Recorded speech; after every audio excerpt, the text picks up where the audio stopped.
dealing with the strength of hammer and axe on the ground, and then you get hit by like a random signature. But when your opponent is that on top of you, where he's literally stacked on top of you and ready to react, he's kind of in your head. And I kind of like this pick from Bokonko here, reducing the amount of stage, but keeping those soft platforms. And hopefully he can find some control on this ground, because Ahmet right now is running away with the set. See, I'm so glad you mentioned that, man, because this is such a fire stage for Bokonko. There's practically no blast zones at all. All you need is like 2-3 solid signatures per stock, and Bokonko can bring this 1-1.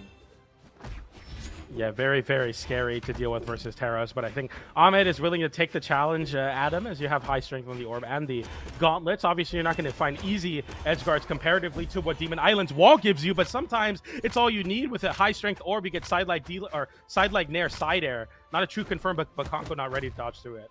All right, let's see what Bokonko could do at this point now. Looking for a way back in. Again, breaths of the same game one we had seen before. Ahmed just setting the tempo so well. Has been able to find a lot of these pivot options against Bokonko. Good solid hits. There it is. That should be stock number 1. No, not quite. Almost though. Weapon throws out. Any chance to get back on? Yes, there is. There's a touch. Ooh, Oh, he barely avoids the scoop no. there. Ahmed still needs to refresh. Oh no, he does make it back with that hit, and now we get a down air. As Bokonko gets caught up, going for the dodge and going for the nair there, the falling nair, but that falling side air will find its mark, and he takes that stock in stride. You got about 100 damage on Bokonko right now, so you have to be very careful. But Ahmed's willing to fight even unarmed, force Bokonko into the corner. Matter now of seeing. Wow. Oh, unbelievable. There it is, full stock lead yet again. The weapon tosses come through now as Bokonko's down a stock and really needs to make something happen. But if any legend in the history of Brawlhalla is going to make something happen down a stock, it's going to be Teros. You just need a couple hits, an end sig in the corner. And Ahmed knows that, but still playing very aggressively, utilizing a lot of dash jumps to try to mix up so Bokonko can pinpoint him, because the D-Light side light, you're at 62 damage immediately. Yeah, but Bokonko is trying to engage way too quick. He's looking for these pivots, trying to go for like a side light, into any sort of option, down light even. And while he does find a few, for the most part, Ahmed is able to just dash away, and he's good to just re-engage off the extra distance the gauntlets give. Orb 2, nonetheless. Ooh. Okay, Bokonko. Good way to get back into the server. Oh, that's going to be a Tried to big go whip for a punish. read, but no, yeah, like you mentioned, just too far out. Ahmed has all the cards right now. Bokonko needs a royal flush. Oh.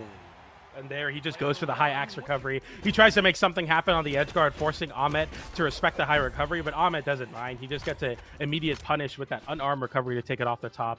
And right now, Ahmet is kind of seemingly just like better in this matchup right now. Like we haven't really seen much from Bokonko in the terms of what he's able to do in this matchup. And I mean, level 100 Roman Reigns, he made it all the way into grand finals. I think 15 or 13 of the event. So it's like, where's the flare? Where's the fire of this Roman Reigns pick? I want to see it now in game number 3. Go right back to Small World 10. The little mini coach in me says that this isn't necessarily a character diff. This is more so just like, I won't say mental, because I don't know the mental of these players, but it's like, it feels like Ahmed the player is just playing better than Bokonko, no matter which ones you would bring out as characters. But we'll have to wait and see, though. Ahmed just having great inputs over Bokonko, able to find these reads into the dodges as well. Just a matter of whether or not Bokonko can fix things up going into this final game. This is upper bracket though, so not elimination. Bokonko, like you mentioned, PJ, has made it this far in with the Roman Reigns pick. But Ahmed just has a fury inside of him that he needs to let out. Unbelievable. How do you come back from that?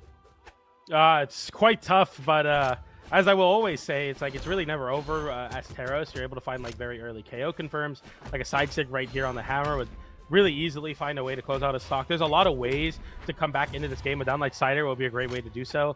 I think Bokonko, I mean, he's getting rushed down by Ahmet in a big way, and every Teros player is going to know how to deal with it. I know he has it in him to deal with this rush down playstyle. You just have to kind of slow it down and control your space, be very on top of it, not like resort to jumping in scared spots there, as Ahmet's going to be very solid and shows that he's good at dealing with those scramble situations. I want to see Bokonko really slow it down and control this ground space, but easier said than done by Ahmet, because Ahmet's dash jumping a lot. He's getting a lot of stacked down airs, and there we get an anti-air nair into the end light. Really, really good stuff from Ahmet.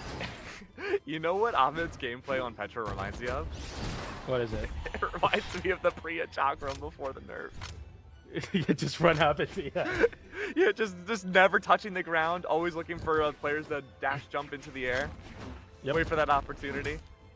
Full stock lead over Ahmet, for Ahmet once again. Like you mentioned, we're seeing Bokonko not really give himself any distance. He's trying to re-engage against Ahmet off dodge immediately. This has been punished ad nauseum. Okay, yeah, there we go. it's very, very tough for him to like really On the get much. landing. We see end lights there. That's going to be very important. And now Ahmet in a bad spot. Another end light comes out. That's 3 end lights, 100 damage on Ahmet. Now another end light sends off stage, and Ahmet having to resort to take another low recovery. And there, Bokonko takes this guy once again and finds a lot of punishment as Ahmet gets a 4-piece string, and Ahmet moves forward into winner's side grand finals.